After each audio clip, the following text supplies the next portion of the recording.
오늘 본문은 우리가 너무나 잘 알고 있는 홍해의 기적 이야기입니다.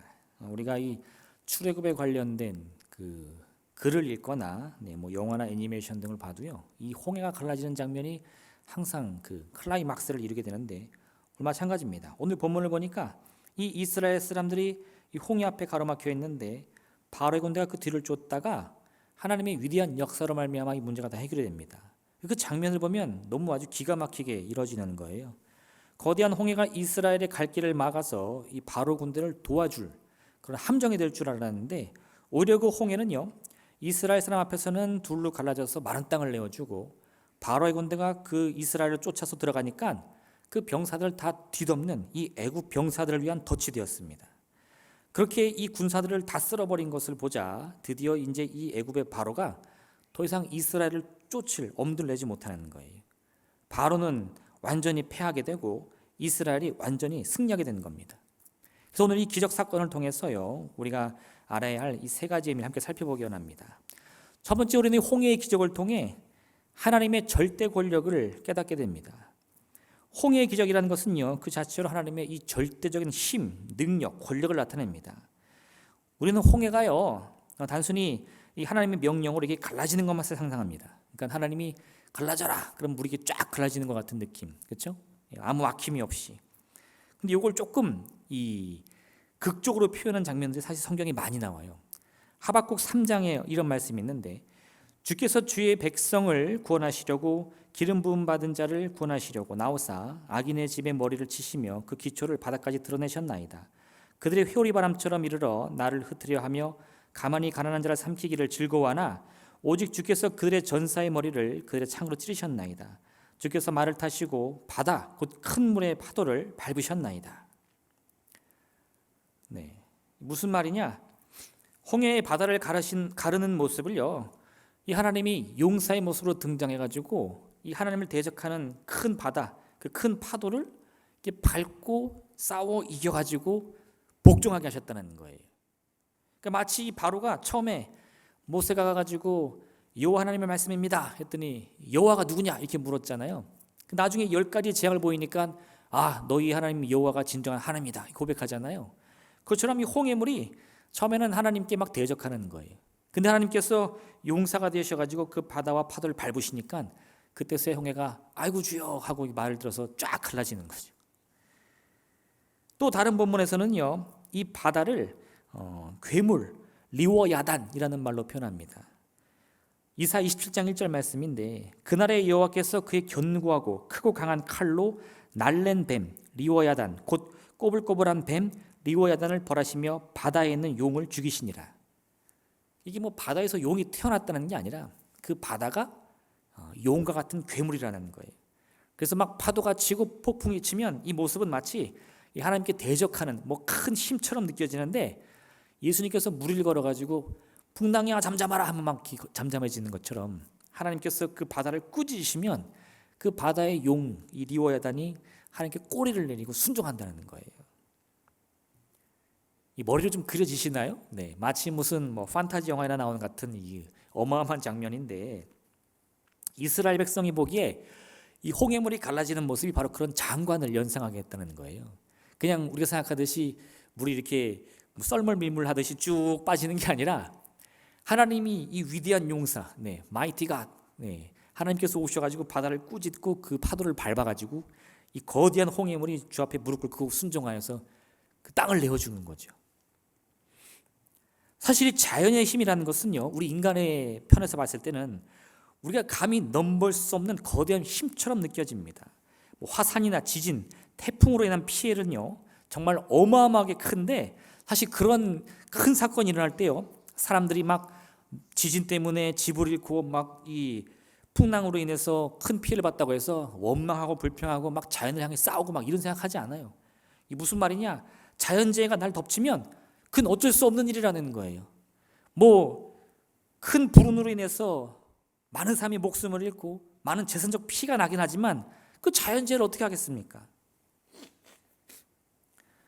지난 2010년에 IT에서 강도 7.0의 지진이 일어났습니다. 그 후에도 몇 번의 여진이 일어났는데 그 때문에 무려 20만 명 이상이 목숨을 잃었고요, 200만 명 이상이 이재민이 나타났다고 합니다.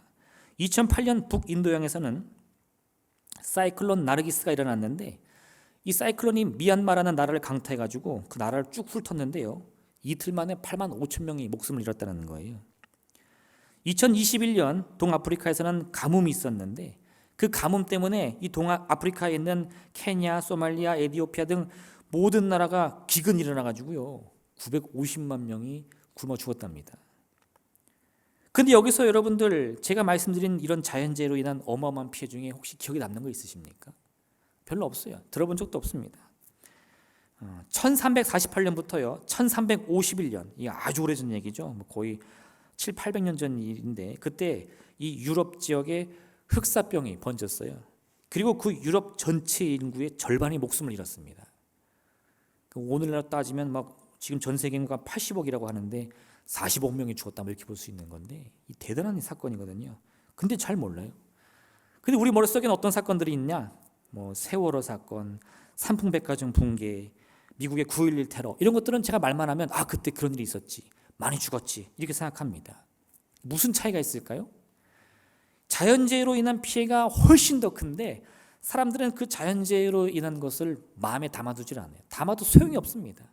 우리가 뭐 지금 지진으로 큰 피해를 봤다고 해서 아 지진을 대비해야지 피할 수 있나요? 화산이 너무 위험하다고 해서 대비하면 화산을 피할 수 있나요? 아니요.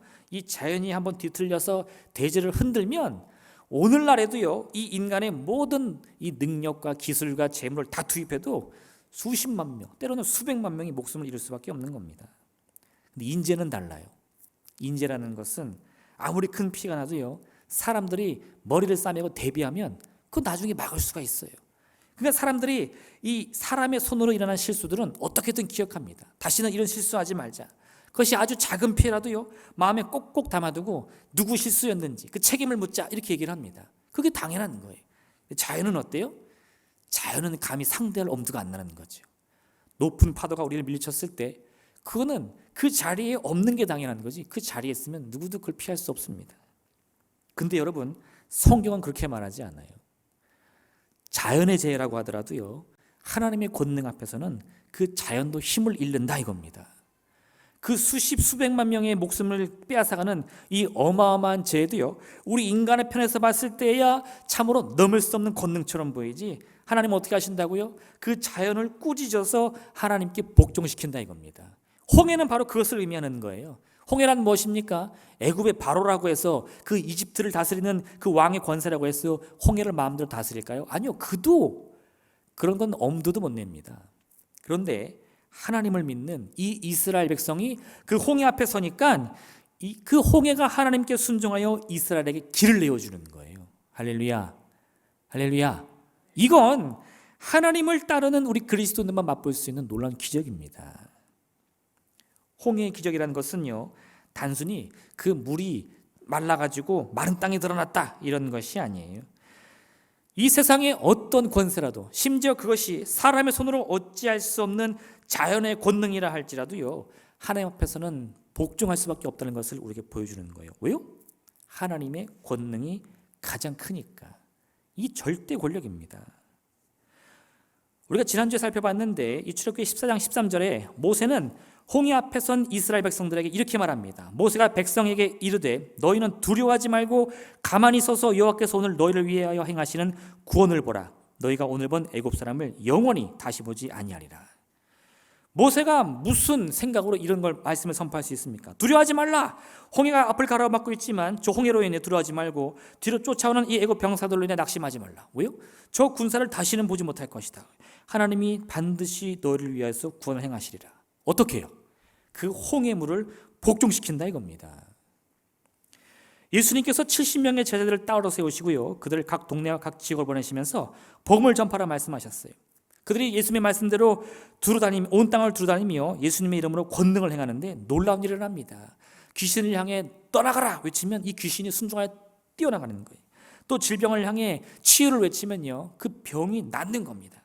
그걸 보고 돌아와서요 이렇게 말했어요. 주여 주님의 이름이면 귀신들도 우리에게 항복하더이다. 이게 얼마나 놀랍고 신기하면요 야 이거 대단하다. 예수님이 우리에게 그런 말씀을 하실 때는 긴가민가 했는데 정말 예수의 이름으로 명하노니 나아가라 떠나가라 했더니 정말 귀신도 떠나가고 질병도 떠나가더라는 거예요. 할렐루야.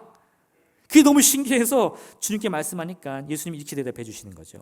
내가 너희에게 뱀과 전갈을 밟으며 원수의 모든 능력을 제어할 권능을 주었으니 너를 해칠 자가 결코 없으리라. 왜 그 일이 일어납니까? 하나님이요, 그 놀라운 권능을 우리에게 이미 주셨다는 거예요. 하나님의 그 절대 권능이 그 손에 있기 때문에 주님을 따르는 우리가 그 주 예수의 이름으로 말미암아 그 권능을 행할 수 있다는 겁니다. 어떻게요? 문제를 향해 명하라는 거예요. 그리스도 예수 이름을 의지하여서요, 맞서서 낙심하지 말고 두려워하지 말고 주님이 우리를 위해 이루시는 구원을 선포하라는 겁니다. 우리가 그 믿음을 가질 때 어떤 일이 일어나느냐? 자연도 우리에게 순복하고 귀신도 그 이름의 권능 앞에 무릎 꿇는다는 거예요.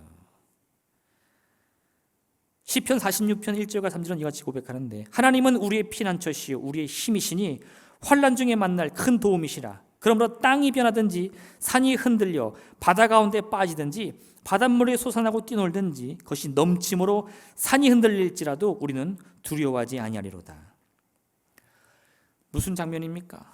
땅이 변화에 흔들립니다. 거대한 지진이 이 입을 벌리며 눈에 보이는 모든 것을 다 집어삼킵니다. 산이 흔들려 바다에 빠지는 게 뭡니까? 다 땅이 녹아내리는 거예요. 그러면 그것을 인해 바다가 솟구쳐가지고 온 땅을 다 뒤덮습니다. 근데 여러분, 이런 천재지변이 일어난다 할지라도요, 우리는 두려워하지 않는다. 왜요? 하나님께서 우리의 피난처와 힘이 되어주시기 때문에. 그 권능이 자연의 모든 권능이랄지라도요, 반드시 복종시키며 우리에게 길을 열어준다는 거예요. 우리가 의지하는 주님은요, 바다와 온 세계조차 순종하는 분이십니다. 그 권능의 손을 들어서 우리의 길을 열어주시면요, 안 열릴 길이 없는 거예요. 사망에도 길이 열리고요, 골짜기가 메워지는 거예요. 그 놀라운 미래를 여러분 한번 상상해 보세요. 지금은 우리가 여러 가지 문제 때문에 내 길이 막혔다고 생각합니다. 홍해가 나를 가로막고 있어. 저 뒤에서는 원수가 쫓아와. 이제 나는 망했구나. 이제 나는 끝났구나. 근데요, 하나님께서 우리에게 뭐라고 말씀하십니까? 놀라지 말라. 두려워하지 말라. 왜요? 그 길은 반드시 열릴 것이고 우리들을 쫓아오는 그 원수는 주의 권능 앞에 무릎 꿇을 것이다. 여러분, 오늘 이 홍해의 기적, 그 기적이 우리의 삶 가운데도 일어날 수 있다는 사실을 꼭 기억하시기 바랍니다. 여러분의 마음에 그 장면을 늘 상상하시면서요, 여러분의 이 앞을 가로막고 있는 홍해가 갈라지는 모습을 마음속으로 그리세요. 주님의 이름으로 선포하세요. 그리고 그 홍해를 향해서 여러분의 걸음을 멈추지 않고 나아가는 여러분 되시기를 주님으로 축원드립니다. 두 번째, 여러분, 이 홍해의 기적은 하나님의 이 절대적인 개입, 하나님이 우리의 삶에 임하시는 거예요. 그 임재를 나타냅니다. 홍해의 기적은 하나님이 반드시 우리의 삶에 개입하신다는 사실을 보여주는 거예요. 사실 하나님은 우리 눈에 보이지 않죠.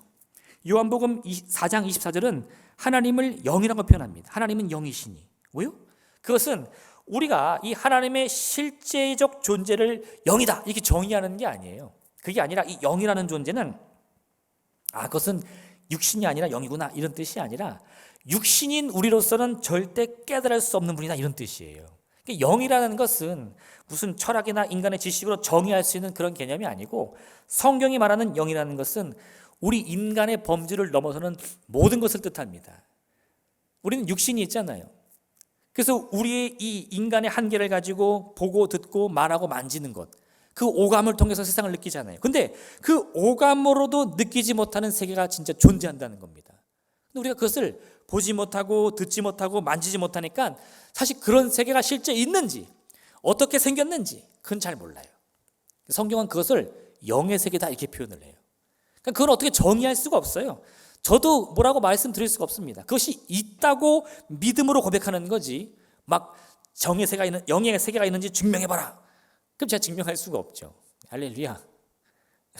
네. 근데 뭐 이런 생각 한번 해보세요. 여기 계신 분 중에 혹시 달에 한번 갔다 오신 분 계신가요? 할렐루야. 달에 한번 갔다 오셨어요? 비행기 타고? 아무도 못 갔다 오셨어요, 그죠? 아무도 안 갔다 왔어요. 근데 달이 있습니까, 없습니까? 달이 있죠. 저 하늘에 떠 있잖아요. 둥근 달 떠 있잖아요. 한 번도 못 갔다 왔는데 그게 진짜인지 가짜인지 어떻게 알아요? 사실 우리가 있다고 믿으면 그 존재를 바라볼 수 있어요. 우리는 달에 직접 갔다 오지 않았지만요, 그 달이 이 지구 저 위에 떠 있다는 사실을 늘 믿습니다. 그 옛날에는 어떻게 생각했어요? 그 달이 무슨 풍선처럼 어쩔 때는 이렇게 커졌다가 어쩔 때는 쪼그라들었다가 토끼가 있어서 막 방아를 찐다, 이런 상상들을 많이 했잖아요. 근데 이제 우리는요, 그 달에 대해서 많은 것을 알고 있습니다. 영의 세계도 마찬가지예요.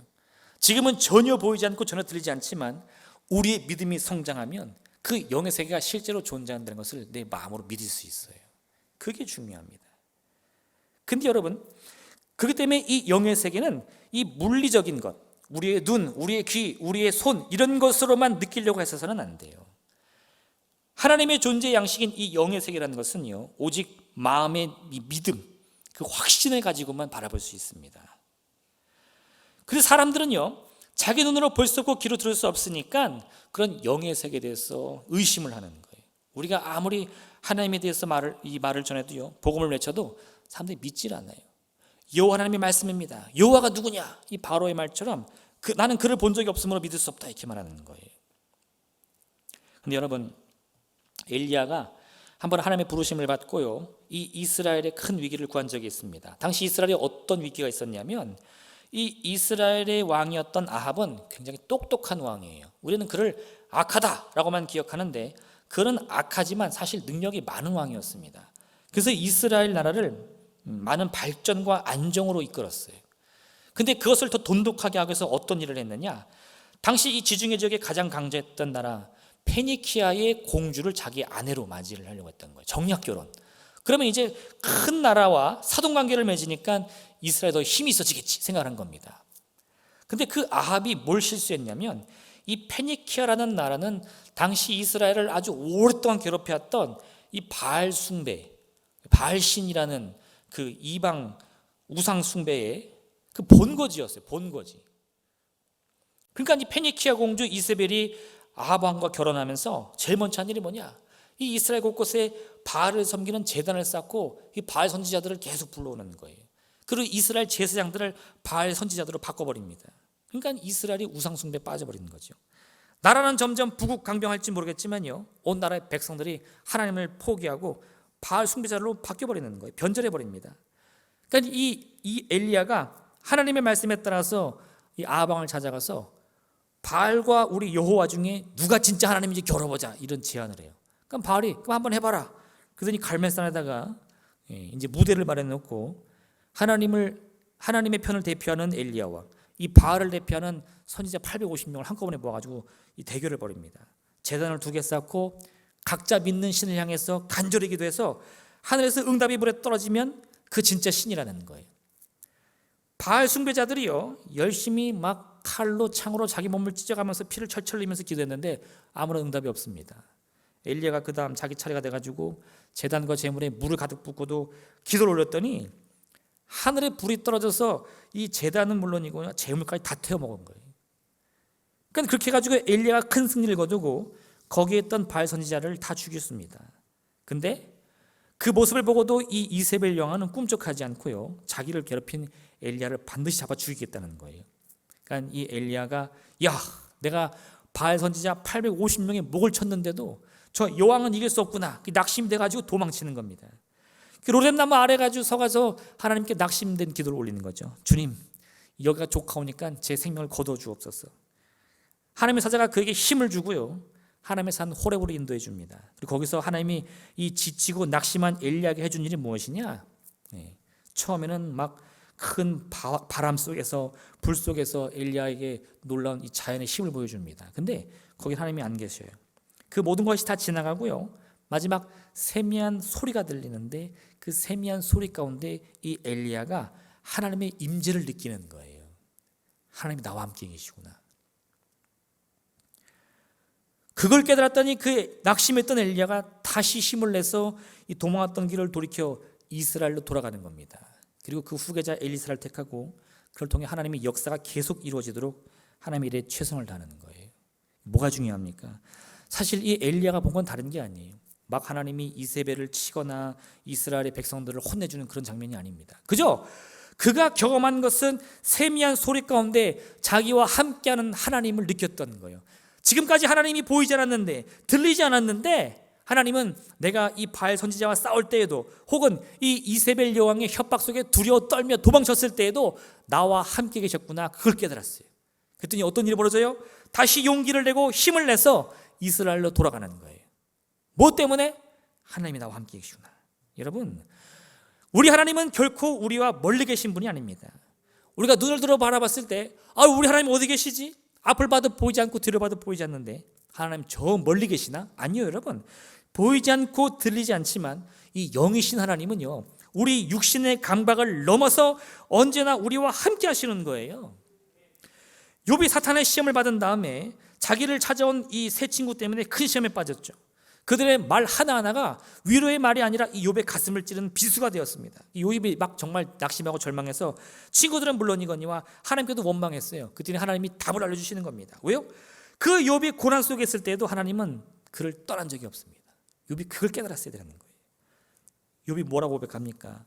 내가 앞으로 가도 그가 아니 계시고 뒤로 가도 보이지 아니하며 그가 왼쪽에 일하시나 내가 만날 수 없고 그가 오른쪽으로 돌이키시나 배울 수 없구나. 그러나 내가 가는 길을 그가 아시나니 그가 나를 단련하신 후에는 내가 순금같이 되어 나오리라.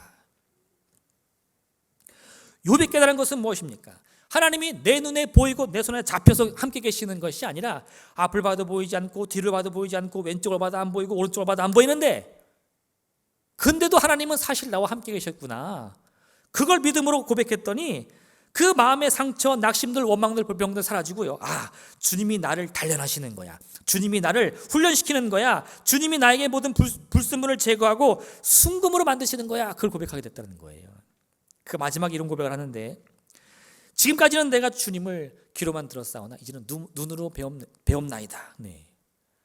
그 믿음의 깊이가 달라지는 겁니다. 왜요? 하나님이 우리와 함께 계심을 깨달았으니까. 여러분, 하나님이 우리 눈에 보일 때만 우리가 가까이 계신 분이 아닙니다. 하나님은 늘 우리와 함께 하시는 거예요. 보라, 처녀가 잉태하여 아들을 낳을 것이요 그의 이름은 임마누엘이라 하리라 하셨으니 이를 번역한즉 하나님이 우리와 함께 계시다 함이라. 임마누엘이 뭡니까? 하나님이 우리와 함께 계시다. 하나님은 우리 눈에 보이지 않습니다. 어느 때나 하나님을 본 사람이 없으되 만일 우리가 서로 사랑하면 하나님이 우리 안에 거하시고 그의 사랑이 우리 안에 온전히 이루어지느니라. 요한복음 1장 18절은요. 본래 하나님을 본 사람이 없으되 아버지 품속에 있는 독생하신 하나님이 나타내셨느니라. 무슨 말씀이냐? 하나님은 보지 못한다. 그러니 우리가 함께 사랑하면 하나님의 임재를 느낄 수 있다. 하나님을 볼 수 없으니 육신을 입고 이 땅에 오신 예수 그리스도를 통해 하나님의 임재를 깨달아, 이런 뜻인데요. 여러분, 그만큼 우리의 눈과 귀로는 하나님의 역사를 볼 수 없습니다. 들을 수 없어요.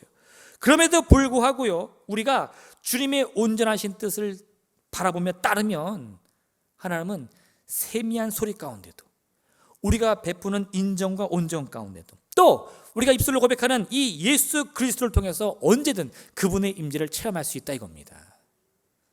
우리가 다가오는 성탄절 왜 기쁨으로 기대하며 바라봅니까? 아기 예수의 탄생이 곧 하나님이 우리와 함께 계시다는 사실을 가장 명확하게 증명해 주고 있기 때문인 거예요. 여러분, 사랑의 실천을 통해서건 혹은 예수 그리스도를 바라보는 믿음을 통해서건 상관없습니다. 여러분, 보이지 않고 들리지 않는다 할지라도요, 하나님이 우리와 함께 하시다는 이 임마누엘 하나님에 대한 확신을 가지시길 바랍니다. 그러할 때 아무것도 보이지 않고 아무것도 들리지 않는 것은 우리에게 낙심이 되질 않아요. 그래서 아무 문제가 되지 않아요. 보여야 믿을 수 있고 들려야 믿을 수 있는 것이 아니라 보이지 않고 들리지 않아도요, 우리의 내일이 어떻게 될지 우리는 알 수 있습니다. 이 귀한 믿음을 가지시길 바랍니다. 임마누엘에 대한 믿음을 가지고요, 그 절대 권력, 모든 자연 만물조차 복종케 하시는 하나님이 우리와 함께한다는 사실을 꼭 고백하시길 부탁드립니다. 마지막 세 번째, 여러분, 이 홍해의 기적은 하나님이 주시는 완전한 승리를 의미합니다. 이스라엘 민족이 홍해 앞에 이르게 된 것은요, 결코 우연이 아니었어요. 성경은 이미 앞서 계속 하나님이 그들을 이 홍해 가운데 인도하실 것이라는 것을 계속 이야기하고 있습니다. 그들은 이 홍해를 피해 가지고 내륙 지방으로 직선으로 해서 가까운 거리로 가나안 땅을 향해 갈 수 있었어요. 근데 글로 인도하면요, 오히려 이 이스라엘 백성이 블레셋 사람들과의 충돌 때문에 마음이 녹아져 가지고 도망갈 걱정이 더 컸습니다. 그러니까 하나님이 그들이 아직 준비되지 않았음을 알고요, 그들을 삥 돌려가지고 이 홍해 쪽으로, 남쪽으로 내려보내는 거예요. 그 하나님의 계획과 섭리입니다. 근데 그 하나님의 섭리를 깨닫지 못하니까 어떤 일이 벌어지느냐? 이스라엘 사람들이 보기에 그 홍해는 나의 앞길을 가로막고 있는 문제로 보였어요. 애굽의 바로는요, 그 홍해가 이스라엘 사람들의 발을 묶어둠으로 인해서 내가 군대를 일으켜 그들에게 징벌할 수 있는, 그들에게 복수할 수 있는 기회로 보였습니다. 그래가지고 이 바로가 마음을 완악하게 하여서 군대를 일으켜가지고 이스라엘 다시 뒤쫓는 거죠. 성경이 뭐라고 말씀합니까? 내가 바로의 마음을 완악하게 한즉 바로가 그들의 뒤를 따르니 내가 그와 그의 온 군대로 말미암아 영광을 얻어 애굽 사람들이 나를 여호와인 줄 알게 하리라. 그러니까 이 바로가 군대를 일으키는 것까지도 이미 다 하나님의 계획과 섭리 속에 들어 있습니다. 왜요? 하나님은 이스라엘이 완전히 승리하기 원하셨기 때문에. 여러분, 우리가 승리를 향해 가는 길은요, 때로는 말 그대로 호락호락한 길이 아닐 수 있습니다. 내가 바라는 만큼 이 탄탄한 대로가 아닐 수 있어요. 많은 문제들, 괴로움들, 내 앞을 가로막고 있는 홍해의 문제, 질병의 문제, 괴로움의 문제, 많은 것들이 보일 수 있습니다. 그런데 우리는 하나님의 그 완전한 승리를 위해서 주님이 그 모든 것을 계획 속에 놓고 있다는 사실을 기억해야 돼요. 왜 나를 홍해로 보내셨을까? 왜 애굽의 군대가 나를 뒤쫓을까? 하나님의 뜻이 있다는 겁니다. 그걸 기억할 때 비로소 우리는요, 이 홍해 앞에서도 낙심하거나 두려워할 것이 아니라 홍해를 넘어서는 마음의 꿈을 꿀 수 있는 거예요. 나중에 이 모세가 죽고 난 다음에 여호수아가 백성들을 이끕니다. 그들이 여리고와 한판 승부를 벌이는데 하나님은 이 이스라엘 백성에게 승리를 약속해 주셨어요. 근데 그 승리의 조건이 있습니다. 무엇이냐? 여리고를 정복한 다음에 그 여리고 성에 남아있는 모든 물건들이든 가축이든 사람이든 손을 대지 말라는 거예요. 그곳에 남아있는 전리품들은요, 다 하나님의 것이니까 하나님께 바치라는 겁니다. 근데 여러분, 사실 이 전쟁의 진짜 목적이 뭔 줄 아세요? 왜 사람들이 이 고대 세대, 사실 지금도 마찬가지입니다. 지금도 이 러시아와 우크라이나가 전쟁을 하는데 그 전쟁의 목적이 뭐죠? 남의 것을 빼앗으려는 거예요. 이 러시아가 보니까 우크라이나가 힘이 약해 보이거든요. 근데 내 말을 잘 안 들어. 그러니까 그냥 때리는 거예요. 너 돈 내놔. 이런 막 10원에 한 대씩이다. 이 뒤져서 나오면 한 대씩이다. 이게 똑같은 거예요. 그게 전쟁입니다. 당신도 마찬가지예요. 이스라엘과 여리고가 전쟁을 한다. 그럼 이스라엘이 왜 여리고를 칩니까? 여리고에 있는 것을 다 빼앗으려고. 부자가 될 수 있잖아요. 근데 하나님이 여리고를 너희에게 주는 이유는 너희들이 부자 되려는 이유가 아니다 이겁니다. 하나님의 뜻은 다른 데 있어요. 단순히 그들이 무슨 불량배처럼 남의 것을 빼앗는 것이 아니라 이 애굽에서 400년이 넘도록 종살했던 이스라엘이 자유와 해방을 얻고 하나님의 백성으로 거듭나서 훈련받을 땅이 필요한 거예요. 그게 어디입니까? 약속의 땅 가나안이죠. 그러니까 이스라엘에게 필요한 것은 물질의 부요함이 아니라 땅입니다. 그거면 충분합니다. 그 나머지는 하나님께 맡기면 되는 거예요. 그러니 이 여리고와의 전쟁은 그 여리고의 것을 빼앗으려는 전쟁이 아니라 그건 다 냅둬라. 손도 대지 말고 나의 인도함을 오직 믿고 순종해서 나를 따르라 이거예요. 근데 가만히 생각해 보니까 납득이 잘 안 되는 거지. 아이고 하나님 저 아까운 것을 왜 그냥 버립니까? 저렇게 많은 이 가축떼들이 있고 금은보화가 가득가득 남아있는데 저거 좀 가지면 우리 배불리 먹고 살 수 있어요? 이렇게 생각이 드는 거예요. 어떤 일이 벌어졌죠? 아간이라고 하는 자가 아무도 보는 사람이 없을 때 그 남아있는 전리품에 손을 내는 거예요. 하나님의 뜻을 온전히 이해하지 못하면요, 하나님의 그 섭리 속에서 승리를 얻어도 그 승리를 누리는 방법을 깨닫지 못합니다. 욕심이 우리를 지배하게 되고 그 욕심 때문에 내게 주어진 승리를 스스로 걷어차버리는 거예요. 사울이 아말렉과 전쟁했을 때 똑같은 말씀하셨어요. 아말렉과 전쟁하면 그 모든 포로들도 남겨두지 말고 왕이든 이 병사든 다 죽여라. 그리고 그들의 가축도 다 나에게 바쳐라 이렇게 말씀하셨는데 사울이 가만 보니까 그게 아깝거든요. 그러니까 아말렉의 왕을 살려주고요. 그리고 그 남아있는 재산을 자기가 취하는 겁니다. 아깝게 생각이 드는 거예요. 나중에 계속 사무엘이 물어보잖아요. 왕이 어찌 이렇게 하셨습니까? 아니 가만히 생각해 보세요. 이거 그냥 다 불로 태워 죽이느니 좋은 거, 살찐 거 이거 가져다가 하나님께 번제드리면 얼마나 좋아하시겠습니까? 그게 하나님 뜻입니까? 하나님이 순종하는 것보다 번제를 더 좋아하신다고 하셨나요? 그 사울이 교만과 욕심에 지배당해가지고 하나님이 주시는 승리를 맛보고도요, 그 승리의 진정한 기쁨을 내버리는 거예요. 차버린 거예요. 여러분, 하나님이 내게 주시는 승리는요, 불완전한 승리가 아니라 완전한 승리라는 확신이 필요합니다. 그래야 우리가 이 여리고를 다 정복한 후에도요, 홍해가 갈라지는 모습을 보고 애굽의 병사들이 그 물로 인해 쓸려가는 것을 봐도 교만하지 않고 욕심 부리지 않고 하나님의 뜻을 끝까지 순종할 수 있는 거예요. 왜? 그것이 진정한 승리를 누리는 방법이니까. 그것이 진정한 완전한 승리의 방법이니까. 여러분, 하나님은 우리를 반드시 승리로 인도해 주십니다. 우리의 마음의 슬픔에 빠질 때 그 마음을 위로해 주시고요, 우리 육신이 병들어 괴로울 때에 반드시 고쳐주시는 거예요. 근데 그 과정을 보면 때로는 내 생각으로 내 마음으로 납득되지 않는 경우가 너무나 많아요. 왜 저 아까운 것을, 왜 이렇게 나를 돌리시지? 왜 나를 이런 어려움으로 이끄시지? 여러분, 거기는 하나님이 완전한 승리를 위한 계획이 다 있다는 거예요. 지금은 내가 알지 못하겠지만, 지금은 내가 다 이해하지 못하겠지만, 그 주님의 인도하심 속에 반드시 완전한 승리가 내게 다가온다라는 믿음으로 바라봐야 된다는 겁니다. 하나님은 지금 이 순간에도 우리와 가까이 계시며 우리를 그 승리로 인도해 주시고 있습니다.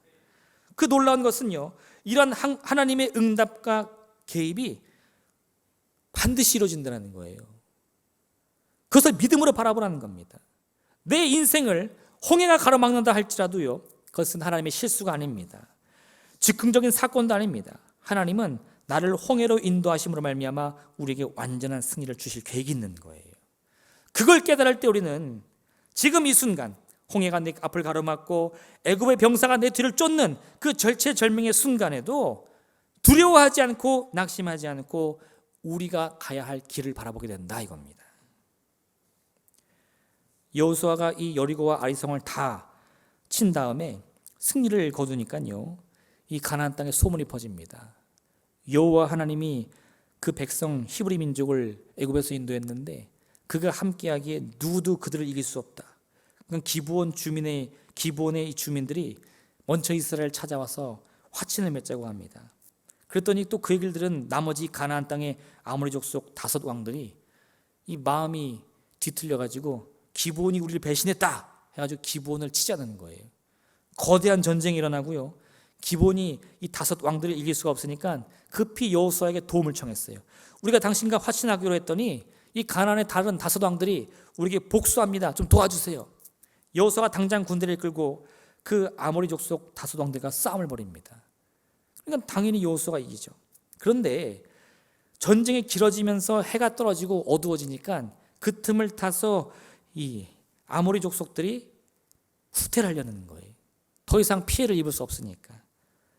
여호수아가 가만히 보니까 이들을 그냥 돌려보내면 나중에 2차, 3차 또 전쟁이 일어나지 말라는 법이 없어요. 이거 완전한 승리가 아닙니다. 그때 여호수아가 어떻게 하죠?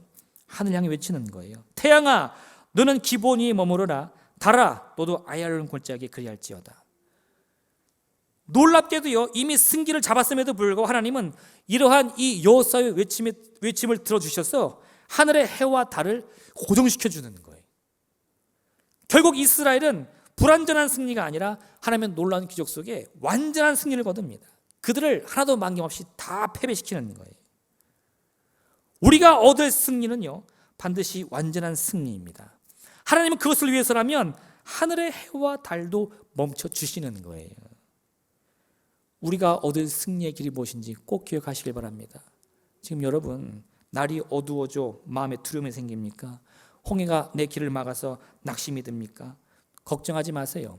여러분이 그리스도 예수의 이름을 명하면요, 홍해가 갈라질 것이요, 하늘의 해와 달도 그 자리를 지킬 겁니다. 왜요? 이 모든 자연의 권세를 할지라도요, 하나님 앞에서는 그 무릎을 꿇고 반드시 복종해야 되니까. 그 주님께서 우리와 함께 하시며 나의 귀를 기울이시니 우리가 더 이상 뭘 염려하겠느냐 이거예요. 내가 진실로 너에게 이르노니 만일 너희가 믿음이 있고 의심하지 아니하면 이 무화과나무에게 된 이런 일뿐만 아니라 이 산더러 들려 바다에 던져지라 하여도 될 것이요, 너희가 기도할 때에 무엇이든 믿고 구하는 것은 다 받으리라. 여러분, 이 귀한 말씀을 꼭 기억하시기 바랍니다. 어떤 의심도 하지 않고 오직 믿음으로 말미암아 영이신 하나님을 바라봄으로 이 산을 명하여 바다에 던지라, 명할 수 있는 믿음의 용기를 가지시길 부탁드립니다. 이를 통해서요, 우리를 가로막고 있는 어떠한 문제라도 주님 내게 주시는 그 완전한 승리만을 맛보고 그 귀한 믿음의 소망으로 올해도 또 내년에도 우리 승리한 여러분 되시기를 주님의 이름으로 축원드립니다. 이 시간 함께 기도하겠습니다. 오늘의 말씀을 기억하시면서 하나님, 참으로 우리와 함께 하시는 주님을 다시 한번 바라보게 도와주시옵소서. 주님은 영이시지만 반드시 우리와 함께 하시며 지금 이 순간에도 나를 위해 일하시는 줄로 믿습니다. 그 귀한 믿음을 가지고 주님 주시는 승리를 바라보며 꿈꾸며 누릴 수 있는 우리의 삶에 되게 허락하여 주옵소서. 주님의 이름 세우며 간절히 기도하겠습니다. 주여!